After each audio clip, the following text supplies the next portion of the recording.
Daily Devotional by Pastor Adeboye. Today, Wednesday, November 5th, 2025. Topic: Hearing from God, Part 2.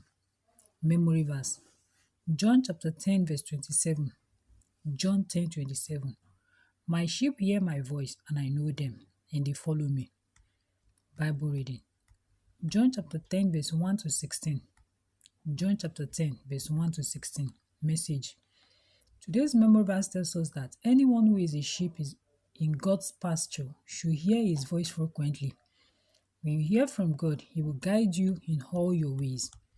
Years ago, during a meeting, some ministers of God had a disagreement on who to vote for between the two major presidential candidates in Nigeria.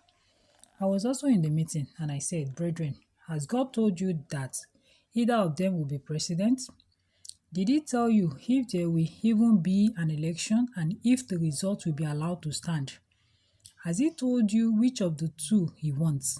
I told them, "As for me, he hasn't told me yet. I've been asking him who will be president, but he hasn't answered, which means I have probably been asking the wrong question. I'm going to change my question to, will there be an election? And will the result be accepted?"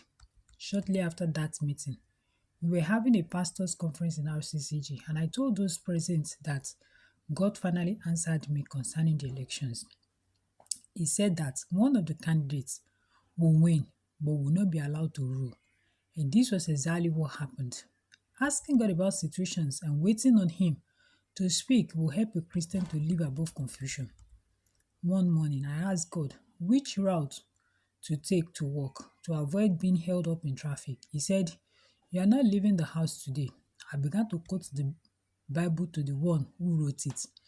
"Lord, you said that he who will not walk should not eat. Your word also says, seest thou a man diligent in his business? He shall stand before kings and not mere men." He insisted, so I said, "Okay, if they fire me, I'm sure you will provide another job."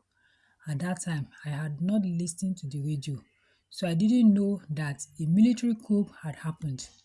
A short while later, there was a kiosk in a school in front of my house as parents rushed to pick up their children. That was when I put on my radio and heard what had happened. God's voice shielded me from the pandemonium that broke out on the streets. Beloved, train your spirits to hear God's voice by spending time in His presence, studying His word, worshiping, and waiting on Him. His voice will instruct you in the way you should go and protect you from evil. Prayer point: Father, please open my ears to hear you clearly always. Bible in 1 year. John chapter 9 to chapter 10. John chapter 9 to chapter 10. Hymn for today: When we walk with the Lord. God bless you.